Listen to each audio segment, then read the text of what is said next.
Depuis dimanche 23 février a lieu un championnat mondial de cyclisme au Rwanda. Ce Tour du Rwanda se fait à la fois avec le régime de Kagame, le président du Rwanda, en lien avec plusieurs marques et institutions comme le PSG, l'Arsenal, le Bayern ou encore la NBA ou l'Union cycliste internationale. Alors pourquoi je vous parle de ce Tour du Rwanda qui devrait être un événement festif? Parce que Kagame l'utilise pour laver l'image de son régime et de ses exactions en République démocratique du Congo. Parce que le Rwanda est en train de faire des violations du droit international très graves en République démocratique du Congo. Le M23, qui est une milice directement soutenue par le Rwanda, continue d'avancer dans l'est de la République démocratique du Congo. Ils ont déjà pris la ville de Goma, 800 000 habitants, la ville de Bukavu avec 1,2 million d'habitants et ils continuent d'avancer au nord et au sud Kivu, menaçant directement 3 millions d'habitants dans les villes limitrophes. Avec, depuis vendredi, le Conseil de sécurité de l'ONU qui a condamné le Rwanda en lui demandant le retrait immédiat et sans condition de ses troupes en République démocratique du Congo.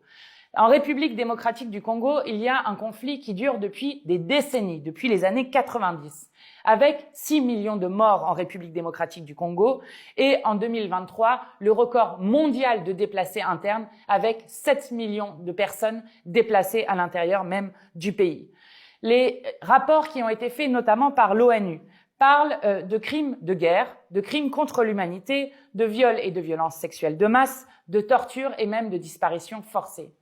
Nous avons, nous, réussi au Parlement européen à faire voter à la quasi-unanimité une résolution qui était initiée par les Insoumis et le groupe de la gauche européenne, votée le 11 février, qui exigeait le gel de l'aide budgétaire et militaire au Rwanda, la suspension de l'accord entre l'Union européenne et le Rwanda sur les minerais de 2024 tant que les troupes ne s'étaient pas retirées et que les droits humains n'étaient pas respectés, qui exigeait l'annulation de ce championnat de cyclisme dont je vous parlais et enfin qui demandait un soutien aux négociations de paix et à la mission des Nations Unies.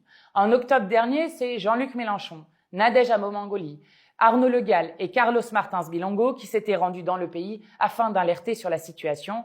Il faut maintenant des actes. Nous exigeons que la France déclare un embargo sur les exportations de minerais. Nous exigeons un soutien à l'armée régulière congolaise et une saisine de l'Organisation internationale de la francophonie qui est aujourd'hui dirigée par une ancienne ministre de Kagame. Il ne faut pas laisser Kagame, avec ce championnat mondial de cyclisme, laver ainsi son régime des exactions qui sont toujours commises en violation totale du droit international. Partagez cette vidéo pour continuer à porter de la voix de la paix et du droit international.